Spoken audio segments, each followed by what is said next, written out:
My son-in-law raised his glass on Christmas Eve and smirked. The best Christmas gift would be if you, Dad, just disappeared without a trace. My daughter quietly nodded and confirmed, yes, that would be the best. I smiled back and granted their wish. I secretly sold their house, packed my things, and left forever. And under the door I left a box. What they found inside shocked them to tears and destroyed their entire lives. Before continuing, subscribe to the channel and write in the comments what time it is in your region right now. You know what would be the best Christmas gift for all of us? Zach raised his wine glass, that smirk spreading across his face like oil on water. If Ken here just disappeared, vanished without a trace, like those people on the news who walk out one day and never come back. The Carters, my son-in-law's friends who'd shown up uninvited to my Christmas Eve dinner, laughed nervously. Tom Carter studied his plate with sudden intensity. His wife Linda discovered that the cranberry sauce was absolutely fascinating. I looked at my daughter Felicity, my only child, the girl I'd taught to ride a bicycle on Desert Rose Lane when she was 6, the woman who now sat across from me at my dining table in my house, eating the turkey I'd spent 6 hours preparing from scratch. She wouldn't meet my eyes. Dad, she said quietly, her fork pushing green beans around her plate in slow circles. Maybe Zach has a point. It might be better if you lived somewhere else. Separately. We've all been thinking about it. We've all been thinking about it. 5 words. 40 years of fatherhood, of birthday parties and college tuition, and being there for every scraped knee, reduced to an inconvenience discussed behind closed doors. My son-in-law, Zach's grin widened. At 41, he had the confidence of a man who'd never faced real consequences for anything. His pool service company's logo was plastered on the white van in my driveway, parked there rent-free like everything else in his life. See, Ken, even Felicity agrees. He took a long, theatrical sip of wine. My wine, from my cellar, the bottle I'd been saving for a special occasion. You're like that old couch nobody wants, but nobody throws out, just taking up space, gathering dust. Tom Carter shifted uncomfortably in his chair. Linda's smile had frozen into something painful. I set down my fork, the silver one from the set I'd purchased for my 30th wedding anniversary, back when this table saw happier meals. The turkey sat half-carved on the platter. My homemade pumpkin pie cooled on the kitchen counter, untouched by anyone but me. The gifts, I said, keeping my voice steady through sheer force of will. I nodded toward the carefully wrapped boxes under the Christmas tree. I'd spent $1,100 this year, a delicate silver bracelet for Felicity. She'd admired something similar in a magazine last month, a new chronograph watch for Zach, because I'd foolishly thought maybe this year would be different. Zach didn't even glance toward the tree. Another useless thing from the old man, I'm sure. Probably socks again. Tom Carter cleared his throat, desperate to fill the silence. Great turkey, Mr. Reed. Really excellent. I almost laughed at that. Almost. Instead, I rose from my chair. The wooden legs scraped against the hardwood floor, the same floor I'd refinished by hand in 2015, spending 3 weekends on my knees with sandpaper. I walked past the Christmas tree I'd decorated alone, while Zach and Felicity attended some party, past the kitchen where I'd cooked since dawn. Dad, Felicity's voice followed me, carrying that particular tone she used when she wanted something to just go away.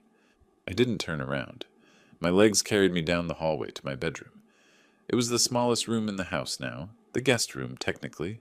Zach had decided last year that my original master bedroom would make a much better home office for him. More space for his desk, his filing cabinets, his sense of importance. I hadn't argued then. I should have. The door clicked shut behind me with a soft finality. I sat on the edge of my bed. The mattress creaked. It was 20 years old, like most things in my life that still functioned properly. On my nightstand, in a simple wooden frame, stood a photograph from better days. Felicity at her college graduation, smiling between her mother and me. My hand reached for it. I studied my daughter's face in the picture, younger, kinder, before Zach had spent 12 years reshaping her into someone I barely recognized, before she learned that keeping her husband comfortable required making her father invisible. Slowly, deliberately, I placed the photo face down on the nightstand. Something fundamental shifted in my chest. Not sadness. I'd moved past that somewhere between the appetizer and Zach's toast. The hurt remained, but it had crystallized into something harder, colder. 34 years I'd worked as chief accountant at Desert Freight Solutions. 34 years of balance sheets, audits, and meticulous planning. I understood how numbers operated, how complex systems could be unwound by finding a single loose thread. And right now, sitting in my own house where I'd been declared unwanted, something clicked into place. I'd been calculating the wrong equation entirely. From the living room drifted the sound of Zach's laughter. The Carters mumbled polite excuses and departed. I heard the front door close with obvious relief. Then Felicity's voice, low and soothing. "Don't worry about it, babe. He'll come around eventually. He's old and stubborn, but harmless. What's he actually going to do about anything?" What indeed? I stared at the overturned photograph, at the ceiling of this diminished room I'd been relegated to, at the walls of the house I owned free and clear, mortgage paid off in 2019. My house. My name alone on the deed. 100% my property. Zach thought I was merely a retired accountant, a piece of furniture to discard when convenient. He was about to discover that accountants excel at making things disappear. Sleep never came that night. Not from grief or self-pity. My mind was too busy running calculations. By 6 a.m. on Christmas morning, I'd mentally replayed the last 9 years like a film examined frame by frame. I was searching for the exact moment when I'd surrendered control of my own household, the precise decision that had transformed me from homeowner into unwelcome guest. It had happened gradually. That was the dangerous part. Small concessions accumulating like compound interest, working against you. At 8:15 a.m., Felicity's knuckles rapped against my bedroom door. "Dad, you're not in there sulking, are you? We were just being honest last night, thinking about everyone's future. You understand that, right?" I kept my voice carefully neutral through the wood. "Don't worry about me. I'm also thinking about the future." She paused outside the door. I could picture her standing in the hallway, rehearsing whatever reconciliation script Zach had provided. Some combination of "we love you but" and "it's for the best." Her footsteps eventually retreated toward the kitchen. I remembered clearly the afternoon she'd first introduced Zach. A brilliant Sunday 12 years ago. The desert sky impossibly blue. He'd crossed my threshold with athletic confidence, shaken my hand with practiced firmness, called me sir 3 times in 5 minutes. Felicity had practically glowed beside him. "He's ambitious, Dad," she'd confided after he'd driven away. "He's building something real. Duncan Pool Services is going to be huge." I'd harbored doubts even then. Professional skepticism was second nature after decades in accounting. His business plan contained projected revenues that ignored seasonality, labor overhead, and the reality that Henderson already had 14 established pool companies. The market was saturated, but Felicity had been happy. Genuinely, radiantly happy. That had outweighed everything else. The memory dissolved like morning frost. Worthless sentimentality now. I spent Christmas Day confined to my room, emerging only for water and bathroom visits. Through the walls, I heard Zach and Felicity watching movies in the living room, laughing. They ordered Chinese takeout for dinner around 7. They didn't knock on my door again, didn't offer to share. December 26th dawned gray and unseasonably cold for Henderson. I was standing in the kitchen around 10 a.m. preparing coffee when Zach's voice drifted from the garage. The connecting door stood slightly ajar, not enough for him to notice. I froze with my mug suspended halfway to the coffee maker. "Yeah, the old man's basically broken now. Christmas Eve finished him off." A harsh laugh echoing off concrete. "We'll have Felicity start pushing for the power of attorney next week. She's good at that, playing the concerned daughter worried about Dad's mental decline." My grip on the mug tightened until my knuckles whitened. "Once the POA is filed and approved, we transfer the house title to our names. Then we sell the place, pay off Vincent's loan, and Ken can spend his remaining years in whatever state facility will take him." Another laugh, uglier than the first. "No, he hasn't figured anything out. He's just a retired accountant, probably doing crossword puzzles right now." Power of attorney. They were planning to have me declared mentally incompetent. They intended to take control of my finances, my decisions, my house. Then sell everything I'd built over 40 years. My house, the one I'd purchased in 2001 for $320,000. The one I'd paid off over 18 years while Zach ran his business into financial ruin. The one currently valued at $847,000. They weren't merely cruel. They were calculated thieves executing a plan. I set down the coffee mug with exaggerated care and retreated silently to my room. My hands weren't shaking. They were absolutely steady. Accountant's hands. I once uncovered a $2.3 million embezzlement at Desert Freight because a manager grew careless with decimal points. 6 patient months building the case before presenting it to the board. That employee received 8 years in federal prison. Zach apparently considered himself clever. Zach had never encountered a forensic accountant who'd been personally insulted. But I required information first, and I couldn't search on my home computer. Zach had configured the Wi-Fi router, which meant he could monitor browsing history. At 2 p.m., I announced I was taking a walk to clear my thoughts. Neither Zach nor Felicity looked up from their phones. The Henderson Public Library was a 15-minute drive. I found a computer terminal in a corner alcove, away from windows. My fingers hovered over the keyboard. Nevada property law, owner's rights, real estate sale, family consent requirements. The results populated the screen. I read with the meticulous attention I'd applied to thousands of financial documents. Nevada operated as a sole owner state. If property was deeded in one person's name, mine, that owner possessed complete authority to sell to anyone at any time without informing anyone else. I could legally sell my house within weeks. The computer screen glowed softly. Outside, Henderson continued its ordinary post-holiday routines, completely unaware that in a small alcove, a 67-year-old man was methodically researching how to vanish from his own life and take every asset with him. For the first time since Christmas Eve, I smiled. They wanted me to disappear? I would grant their wish with absolute precision. December 27th, the day after my revelation at the library, I returned home that evening carrying grocery bags, a deliberate prop.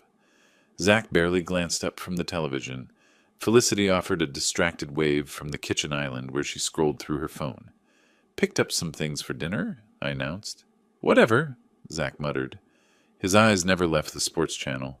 I observed him now with the cold precision of an auditor examining a suspicious ledger. The designer polo shirt, probably $200. The gold watch glinting on his wrist, a birthday gift to himself last year, charged to a credit card I suspected was maxed out. The way he sprawled across my leather couch like he owned it, because in his mind, he already did. I cooked dinner that night, pasta with marinara sauce, nothing elaborate. Zach complained about the lack of meat. Felicity apologized to him with her eyes, as if my cooking was somehow an offense against their sensibilities. "Maybe you should let Felicity handle the meals, Ken," Zach suggested between bites. "No offense, but this is pretty basic stuff." "None taken," I replied pleasantly. "I'll remember that." What I remembered instead, the interest rate he'd mentioned on the phone. 18%. Private lender. That meant desperation. Banks don't lend to people drowning in debt, so Zach had found someone willing to charge loan shark rates. December 28th, I called 3 real estate attorneys from my bedroom, speaking quietly with the door locked. The first 2 sounded competent, but cautious. They mentioned family mediation, suggested I consider my daughter's feelings, recommended I think it over before making hasty decisions. The third call changed everything. "Morales Law Office. This is Nina speaking." I explained my situation in broad strokes. Sole owner of a property. Adult family members living rent-free. Desire to sell quickly and confidentially. Nina Morales didn't suggest mediation. She didn't recommend I consider anyone's feelings. She asked exactly one question. "Is the deed in your name alone, Mr. Reed?" "Yes." "Then you have every legal right to sell. When can you come in?" Her office was located at 400 South 4th Street in Las Vegas, Suite 310, a modest space in a professional building. No pretension, just competence. Nina herself was perhaps 52, with sharp eyes behind wire-rimmed glasses, and absolutely no patience for small talk. I liked her immediately. "Let me understand the situation," she said, reviewing the copies I'd brought. "Your daughter and son-in-law have lived in your home for 9 years. They pay no rent, no utilities, nothing toward the mortgage, which you've already paid off, and now you want to sell. Correct. May I ask why the urgency? I told her about the overheard phone conversation, the power of attorney scheme, the plan to have me declared incompetent. Nina's expression didn't change, but something hardened behind her eyes. Unfortunately, Mr. Reed, this isn't unusual. I've seen variations of this story dozens of times. Adult children who view aging parents as obstacles rather than family. Can they actually do it? The power of attorney? Not easily. They'd need medical documentation of mental incapacity, which, forgive me for being direct, you clearly don't exhibit. She closed the folder. However, I'd recommend we move quickly regardless. In Nevada, a sole owner can sell property without consent from any residence. The new owner would have grounds for a standard eviction notice, 30 days. How fast can we complete a sale? With a cash buyer and proper motivation, 2 to 3 weeks. I know several investors who might be interested. I wrote her a check for the $3,500 retainer without hesitation. December 29th brought another piece of the puzzle. I needed to understand exactly how deep Zach's financial hole actually was. Suspicion wasn't enough. I wanted documentation. The private investigator's office was deliberately unremarkable. A strip mall location between a nail salon and a sandwich shop. Dennis Fowler himself matched his surroundings. Mid-40s, forgettable face, the kind of man who disappeared into crowds. Background financial investigation, I explained. A business associate, Duncan Pool Services, owned by Zachary Duncan. I need to know his true financial situation. Dennis quoted $2,500 for a comprehensive report. I paid in cash. 5 days, he promised. I'll have everything. Debts, liens, credit history, business filings. If he's hiding something, I'll find it. December 30th and 31st required the most difficult performance of my life, acting normal. I shuffled around the house in my usual patterns, made coffee in the morning, read the newspaper in my chair, retreated to my room by 8 each evening. Invisible. Harmless. Exactly what they expected. Zach grew increasingly confident. I caught snippets of his conversations with Felicity. They thought I'd given up. He's not even fighting back, Zach laughed. Probably relieved someone's finally making decisions for him. New Year's Eve arrived. They hosted a party. Friends I didn't recognize, drinking champagne I'd paid for, celebrating in rooms I'd maintained for decades. I excused myself at 10 p.m., claiming fatigue. No one objected.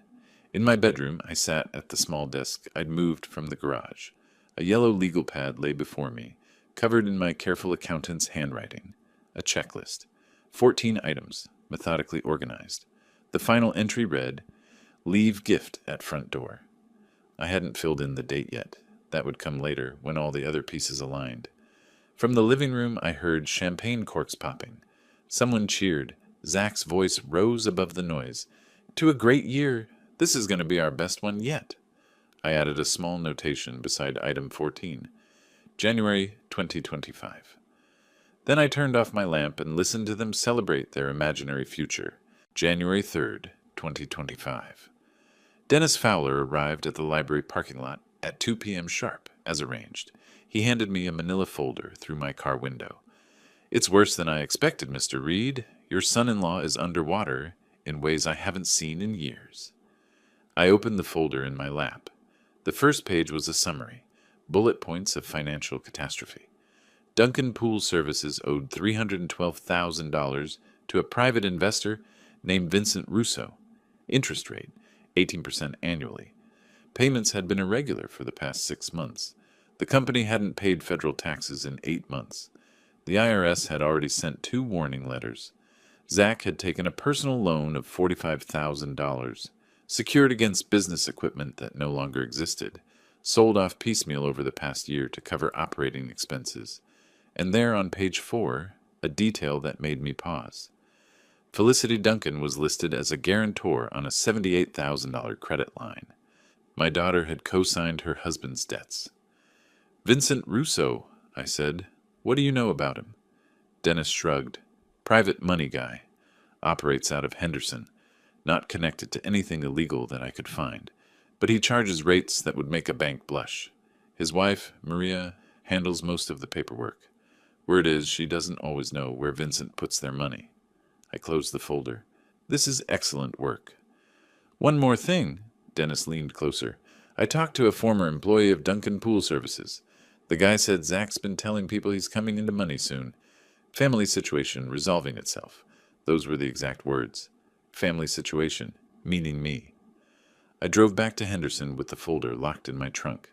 The picture was now complete. Zach wasn't just greedy, he was desperate. His entire financial survival depended on acquiring my house, selling it, and using the proceeds to dig himself out of a $400,000 hole. No wonder he wanted me to disappear. January 5th, Nina called with news. I found a buyer. Russell Thompson, 58, dentist from California looking for investment property. He's relocating to Nevada for tax purposes and wants to close quickly. How quickly? He's offering $847,000, full market value, with a 14-day close. Cash deal, no mortgage contingency, no inspection delays. I did the math automatically. After Nina's fees, escrow costs, and standard closing expenses, I'd clear approximately $798,000.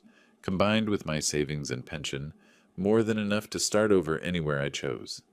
Accept the offer, I said. I'll prepare the purchase agreement. We can sign January 10th. January 7th. Zach cornered me in the kitchen. He'd put on his reasonable face, the one he used when he wanted something. I recognized it from years of watching him manipulate my daughter. Ken, got a minute?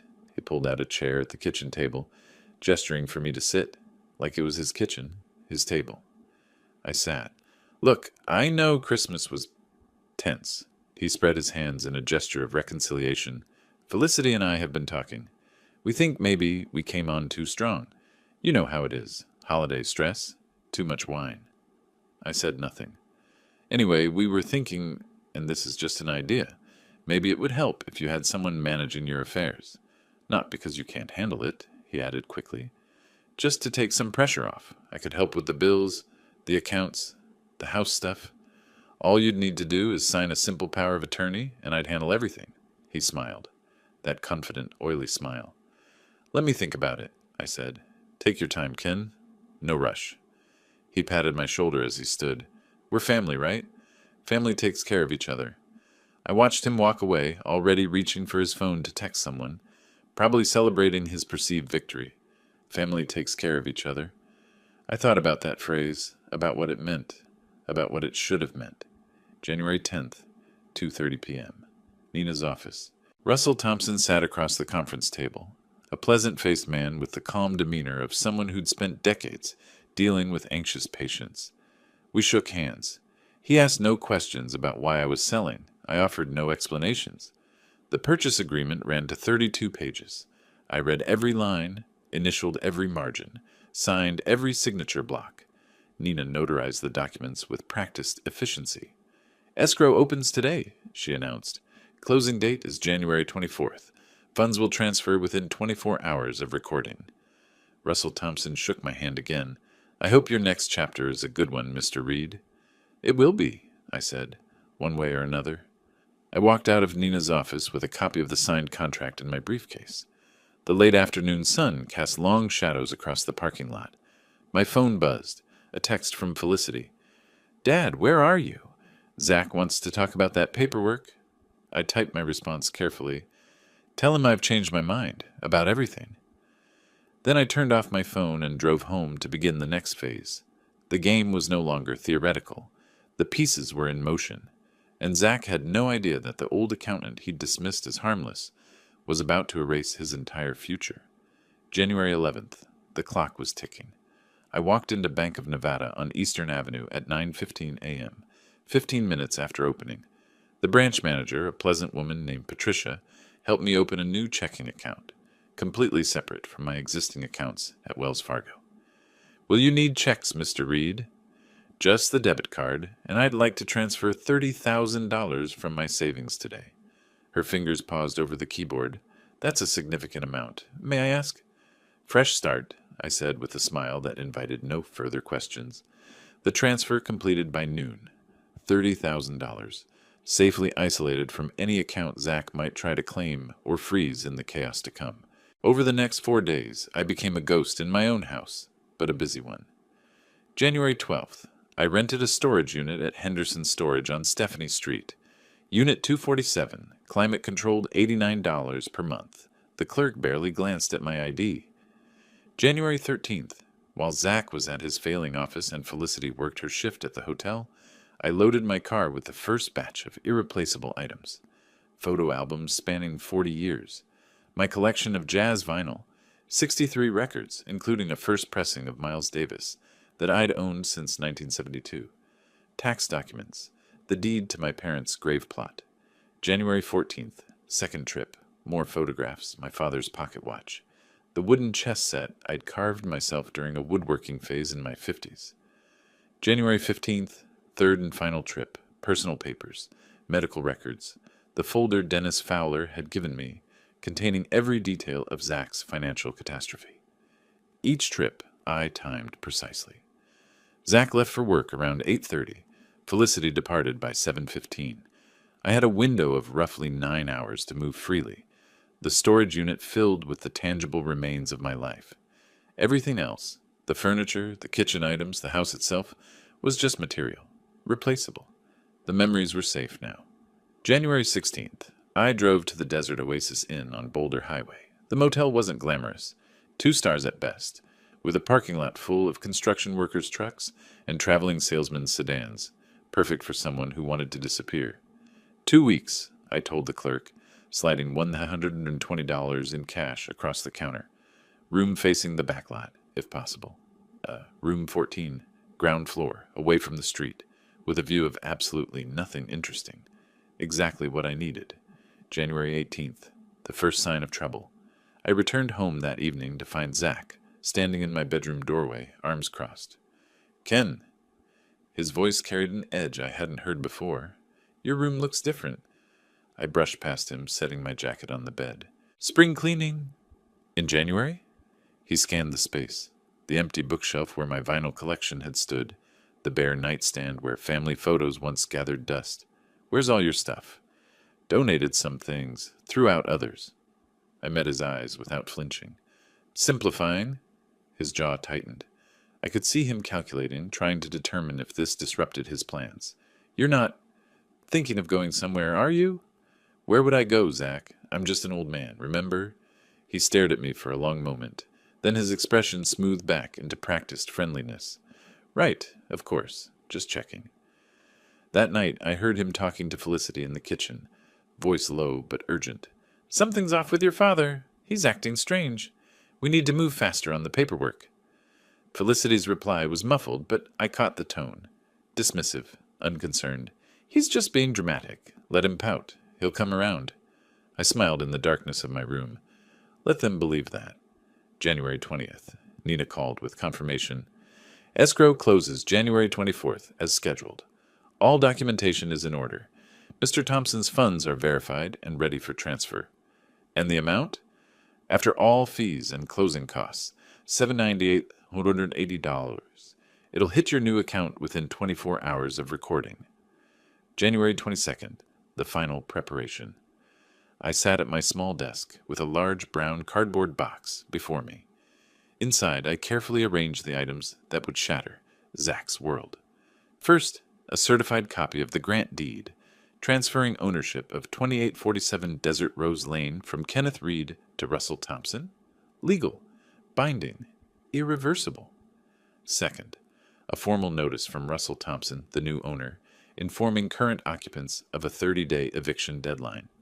Third, Dennis Fowler's complete financial report on Zachary Duncan, every debt, every lie, every desperate scheme laid bare in black and white. Fourth, a handwritten note from me. I wrote slowly, choosing each word with the precision of a man composing his final statement. "Dear Felicity and Zachary, on Christmas Eve you told me the best gift would be my disappearance. I've always tried to be a good father and father-in-law, so I've decided to grant your wish. I disappeared. And I took my house with me. January 23rd, 11:47 p.m. The house was silent. Zach and Felicity had gone to bed an hour ago.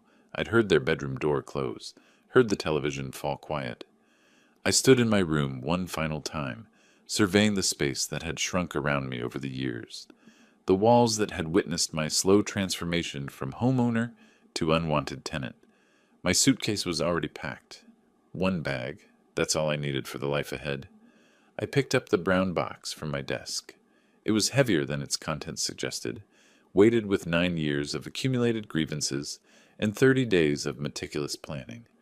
The hallway stretched before me, familiar and foreign simultaneously. I walked it slowly, memorizing the texture of the walls I'd painted, the floors I'd refinished, the door frames I'd weathered countless storms behind. The back door opened without a sound. I'd oiled the hinges 2 days ago, anticipating this moment. The desert night wrapped around me, cold and clear.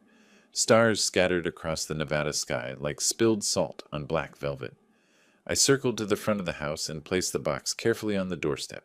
Centered, impossible to miss. Then I stood there, looking at the home I'd owned for 23 years. You wanted me to disappear, I whispered into the darkness. Wish granted. I drove to the Desert Oasis Inn with my windows down, the January air sharp against my face. Room 14 welcomed me with its anonymous beige walls and its complete absence of history. I slept better than I had in months. January 24th, 7:30 a.m. Somewhere across Henderson, Felicity was waking up, walking to the kitchen, starting the coffee maker, finding the box. I pictured it clearly, her confusion at first, wondering who had left a package on the doorstep, calling for Zach, his irritation at being summoned before his second cup of coffee, the lid coming off, the grant deed on top, that official document with its stamps and signatures and irreversible legal weight. At 9 a.m., my phone buzzed. Nina Morales. It's done, Mr. Reed. The sale recorded this morning. Funds are transferring now. Thank you, Nina. For what it's worth, I hope this gives you the fresh start you deserve. At 9:47 a.m., my phone exploded. 17 missed calls from Felicity, 12 from Zach.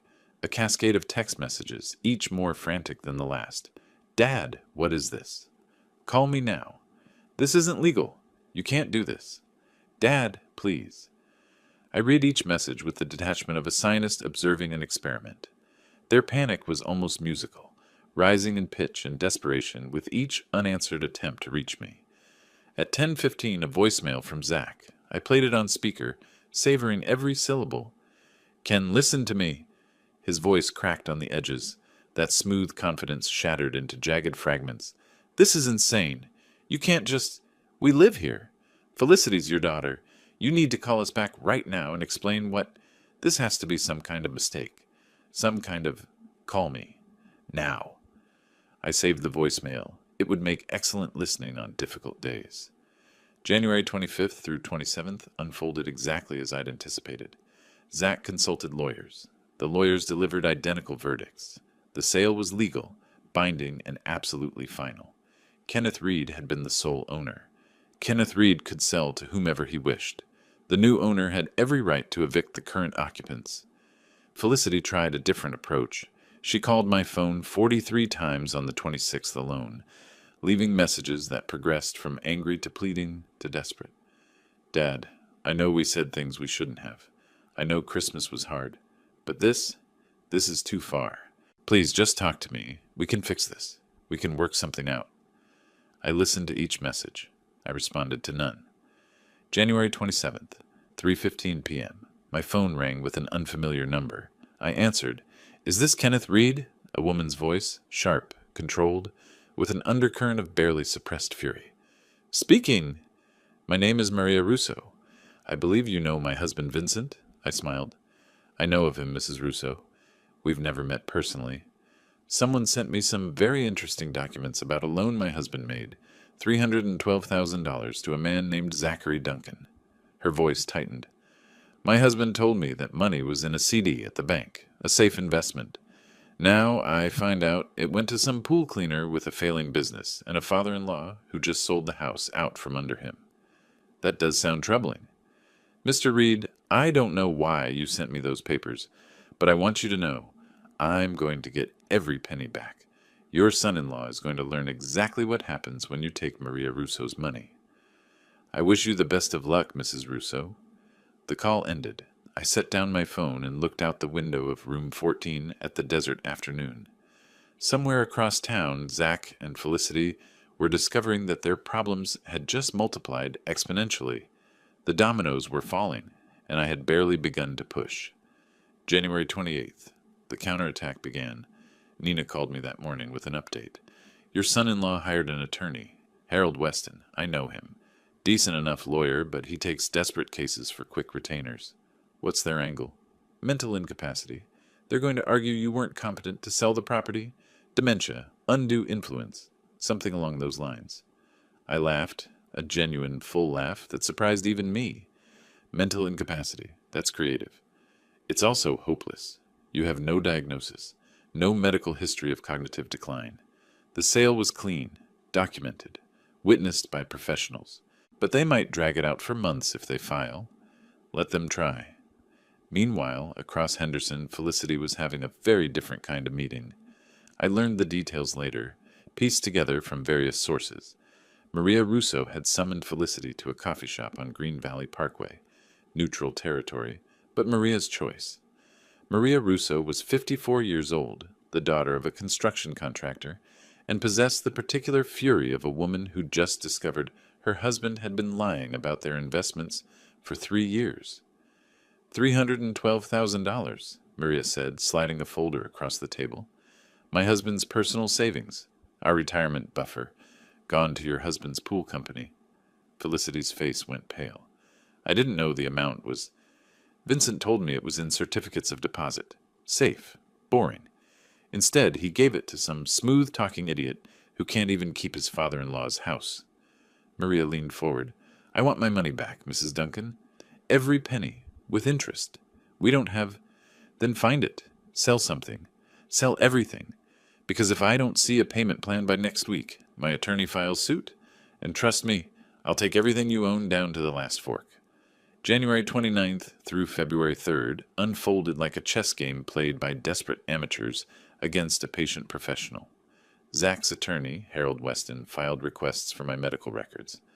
My doctor, a thorough man I'd seen annually for 15 years, provided a clean bill of health, no dementia, no cognitive decline, no medications affecting judgment. Weston searched for witnesses who might testify to my erratic behavior. He found none. The members of my chess club at Silver Knights described me as sharp, strategic, and pleasant. My former colleagues at Desert Freight Solutions called me meticulous and reliable. Nina Morales provided Weston with complete documentation of our consultations, timestamps, notes, signed acknowledgments, everything by the book. The legal case against me was crumbling before it even began. February 4th brought the formal eviction notice. Russell Thompson, the new owner of 2847 Desert Rose Lane, sent the required 30-day notification via certified mail. The letter was professional, impersonal, and devastating. Vacate the premises by March the 6th, 2025.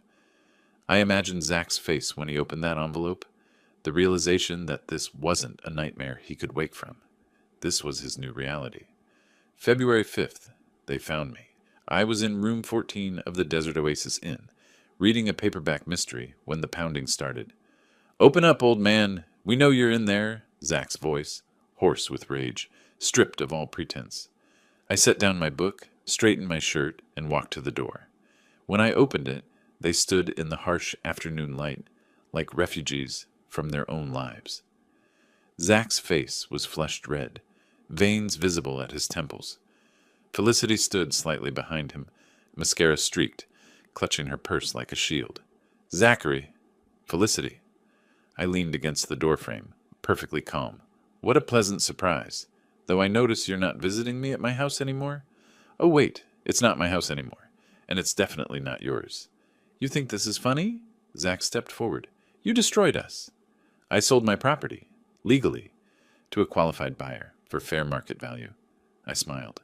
Everything else that's destroying you? That's your own construction, Zachary. Felicity pushed past her husband. Dad, please, we can fix this. Whatever you want, an apology, money, anything. Just call off the sale. Tell Thompson to give back the house. The sale is final, has been for 2 weeks, and even if it weren't. I paused, letting the silence stretch. Why would I help you? You told me to disappear. You planned to steal my house through a fake power of attorney. You called me a piece of furniture. We'll sue you, Zach shouted. Emotional distress, elder abuse, whatever it takes. I stepped back inside my room. Sue away. My lawyer is very good, and unlike you, I can actually afford her. The door closed on their shocked faces. That night, I called Nina. They found my location. I think it's time to move. I have an apartment lined up, West Sunset Road. You can move in Saturday. Perfect. I paused. And Nina? Thank you. For everything. Mr. Reed, I've handled a lot of cases. Yours is the most satisfying I've worked in years. February 8th. I moved into apartment 214 at 8500 West Sunset Road. The building was unremarkable, a mid-rise complex with adequate security and anonymous neighbors who minded their own business. The rent was $850 per month, paid from my new Bank of Nevada account. No forwarding address filed. No trace for Zach to follow. The apartment had 2 bedrooms, one of which I converted into a small office. I set up my record player on a side table, arranged my vinyl collection on new shelves, and hung my chess club tournament photo on the wall. For the first time in 9 years, I had a space that was entirely mine. February 10th. Maria Russo made good on her threat. The civil lawsuit arrived at Zach and Felicity's, soon-to-be former, address via process server.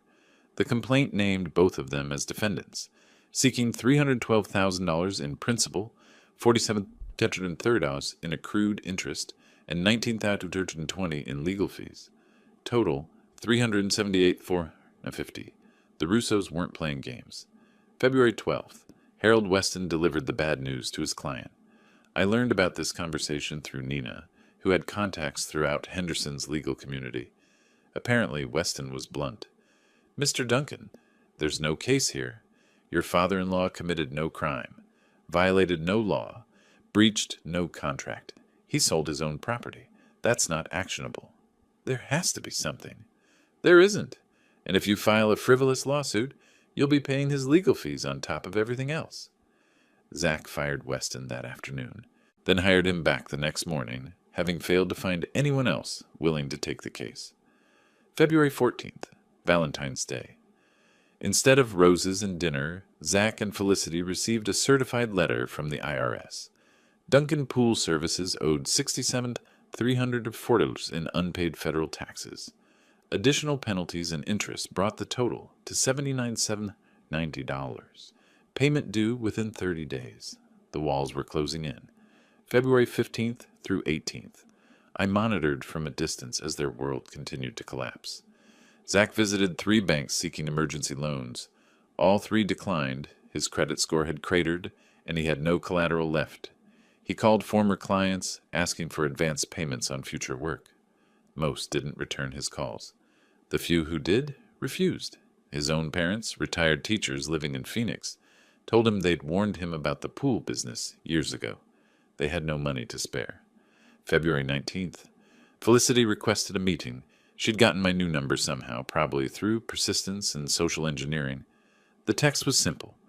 Dad, please, coffee. Just us. Sunrise Coffee on Charleston, 2 p.m. I went. She looked older than her 38 years. Dark circles under her eyes, hair unwashed, clothes wrinkled. The polished procurement manager had disappeared, replaced by someone barely holding together. Dad, she reached across the table, then withdrew when I didn't respond. I know I don't deserve anything from you. I know what we did was wrong. Is that an apology? Yes, I'm sorry. I should never have said those things at Christmas.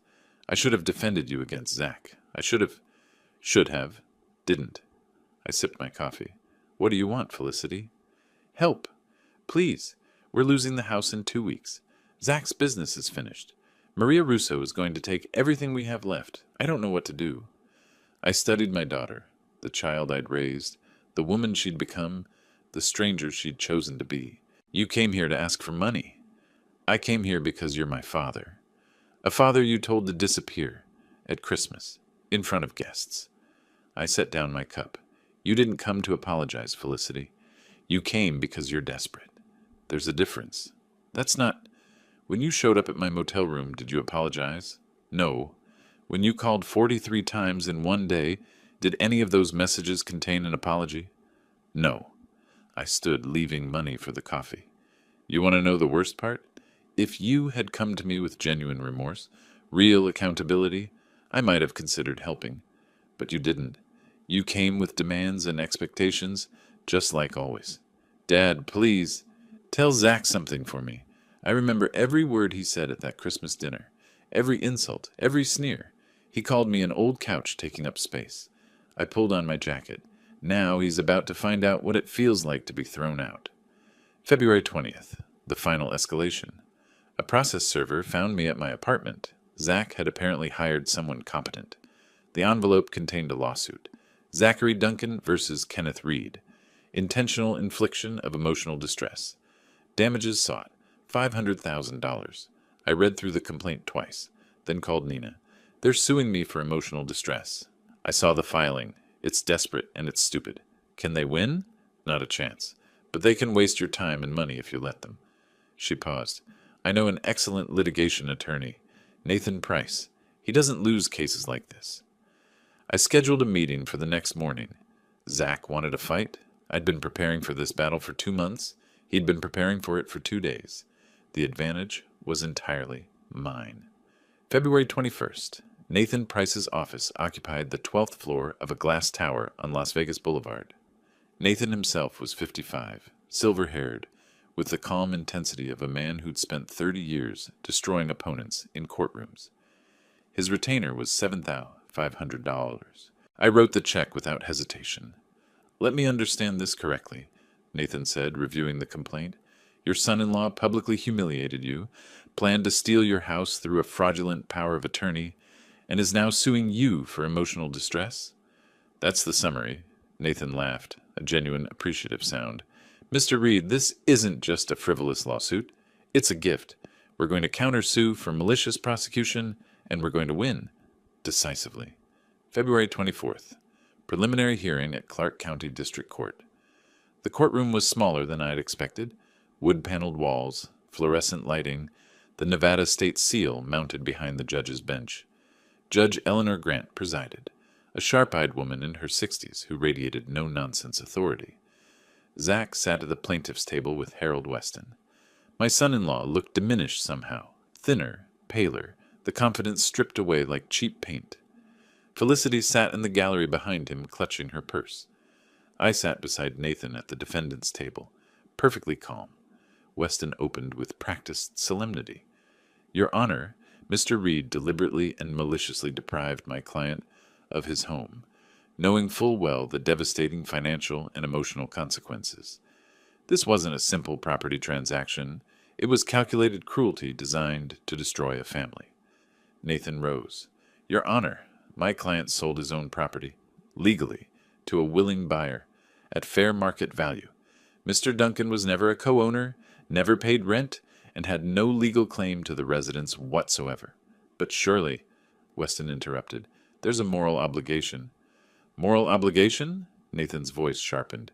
Your Honor, we have evidence that Mr. Duncan planned to defraud my client through a fabricated power of attorney, with the intention of stealing the very property he now claims emotional attachment to. Judge Grant leaned forward. Evidence? Nathan presented our documentation, the audio recording of Zach's phone conversation from December 26th, legally obtained under Nevada's one-party consent law. Dennis Fowler's sworn affidavit detailing Zach's financial schemes. The timeline showing how the power of attorney plot aligned with the Christmas Eve confrontation. Zach's face drained of color as the recording played through the courtroom speakers, his own voice captured in my garage. The old man's basically broken now. We'll get the POA through Felicity, then sell the place and pay off Vincent. Judge Grant's expression hardened. Mr. Weston, were you aware of this evidence before filing? Weston shifted uncomfortably. Your Honor, my client assured me... Your client apparently assured you of many things that aren't true. She set down her pen. I'm setting the full hearing for March 5th. Mr. Duncan, I strongly suggest you reconsider this litigation. February 27th through March 4th. Zach's world continued its collapse. Weston called him 3 times, urging him to withdraw the lawsuit. You're going to lose. Badly. And you'll be paying their legal fees. Probably $15,000 or more. Zach refused. His pride, apparently, was worth more than his remaining assets. Meanwhile, the eviction deadline approached. Russell Thompson's attorneys sent daily reminders. March 6th, vacate or face forcible removal. March 5th, the day of reckoning. 2 events, separated by 3 hours. Both devastating to my son-in-law. 8 a.m., 2847, Desert Rose Lane. I wasn't there. I'd made a point of staying away. But I received a detailed account from Nina, who'd driven past out of professional curiosity. A Clark County sheriff's vehicle sat in the driveway. 2 deputies stood on the lawn, watching as Zach and Felicity carried boxes to a rented U-Haul. Russell Thompson observed from the porch of what was now his property. The house looked the same as always. Beige stucco, red tile roof, the desert landscaping I'd maintained for 20 years. But it wasn't mine anymore, and it certainly wasn't theirs. Felicity was crying. Zach moved mechanically, his face blank, carrying furniture he'd lounged on for 9 years while contributing nothing. By 10 a.m. they were gone. The deputies filed their report. Russell Thompson changed the locks. 11 a.m. Clark County District Court. This time, the courtroom felt different. Charged. Final. Zach looked like he hadn't slept in days. His suit was wrinkled, his tie askew. He kept rubbing his hands together, a nervous tic I'd never noticed before. I sat beside Nathan wearing my best charcoal suit, calm as a chess player approaching checkmate. The hearing proceeded quickly. Weston made a half-hearted argument about family bonds and moral duties. Nathan systematically demolished every point, citing case law, presenting evidence, painting a picture of a scheming son-in-law who'd tried to steal from his own father-in-law and was now using the legal system as a weapon of spite. Zach interrupted twice, once to shout that I was destroying his family, once to insist that I owed him for years of being part of his household. Judge Grant silenced him both times. Her patience was clearly exhausted. At 11:47 a.m., she delivered her ruling. The court finds that the plaintiff's complaint lacks any legal merit. Furthermore, the evidence presented suggests this lawsuit was filed in bad faith, as a form of retaliation against the defendant for exercising his lawful property rights. Judge Grant continued, her voice carrying through the silent courtroom. The complaint of Zachary Duncan against Kenneth Reed is hereby dismissed with prejudice. Additionally, the court finds that this filing constitutes an abuse of process. Mr. Duncan is ordered to pay the defendant's legal fees in the amount of $14,200. Zach shot to his feet. This is insane. He's my father-in-law. He had a responsibility. Mr. Duncan? Judge Grant's tone could have frozen the Nevada desert. Sit down. He didn't. You don't understand. He took everything from us. Our home. Our future. I understand perfectly. The judge removed her glasses. Mr. Reed sold his own property. He was under no legal obligation to provide free housing to adult family members. The fact that you apparently planned to defraud him of that property makes your complaint here today not just frivolous, but offensive to this court. But, furthermore, the sale has been examined and found to be completely lawful. Mr. Reed was competent, acted voluntarily, and received fair market value. There is nothing to challenge. She replaced her glasses. Court is adjourned. The gavel fell like a guillotine blade. I watched Zach's face as the reality hit him. First came disbelief, his eyes widening, his mouth falling open. Then confusion, as if the words hadn't quite reached his brain. Then finally, the crushing weight of understanding. He'd lost. Completely. Irrevocably. His hands trembled at his sides. The color drained from his face until he looked almost gray under the fluorescent lights. The confident man who'd raised a champagne toast to my disappearance 3 months ago had evaporated, leaving behind a hollow shell who'd just watched his last desperate gamble explode in his face. Felicity rushed forward from the gallery, grabbing his arm, whispering urgently. He shook her off with a violent jerk, the first crack in their united front. I rose from my seat, straightened my jacket, and walked toward the exit with measured steps. No hurry, no gloating, just quiet satisfaction. Dad! I turned. Felicity stood in the aisle, tears carving tracks through her makeup. Zach remained frozen at the plaintiff's table, staring at the spot where Judge Grant had sat. Dad, please. What happens now? I looked at my daughter, the girl I'd taught to ride a bicycle, the woman who'd sided with her husband when it mattered most, the stranger who'd told me to disappear on Christmas Eve. Now you live your life, without my house, without my money, without me. Will you ever forgive us? The question hung in the air. I considered it carefully, as I'd considered every decision over the past 3 months. I don't hate you, Felicity. I'm not even angry anymore. I paused, but I'm also not going to pretend that Christmas didn't happen. You wanted me to disappear. I disappeared. Now you deal with the consequences. I walked out of the courtroom without looking back.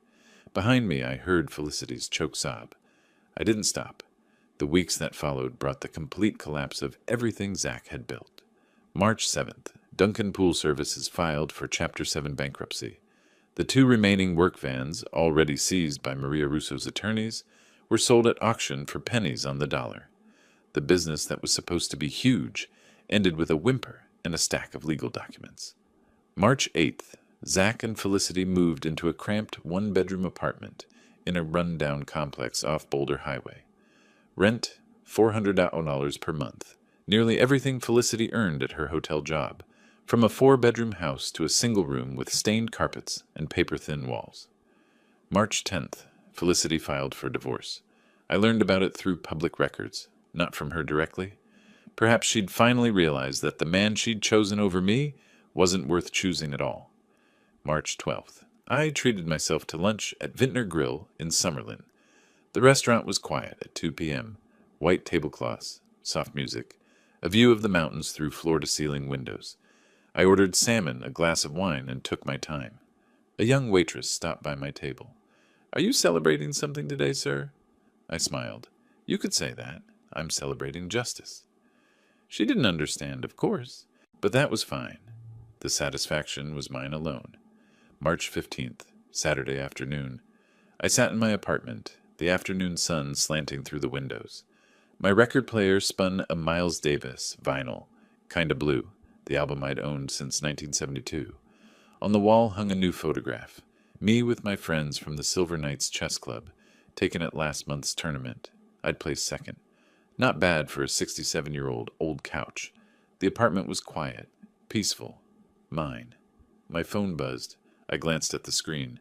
Felicity. I watched it ring, watched her name pulse on the display, wondered what she wanted, an apology, money, absolution. I set the phone face down on the table and let it ring to voicemail. Maybe someday we'd talk again, maybe not. That decision could wait. For now, I closed my eyes and listened to the music. The trumpet notes floated through the room like smoke, beautiful and ephemeral.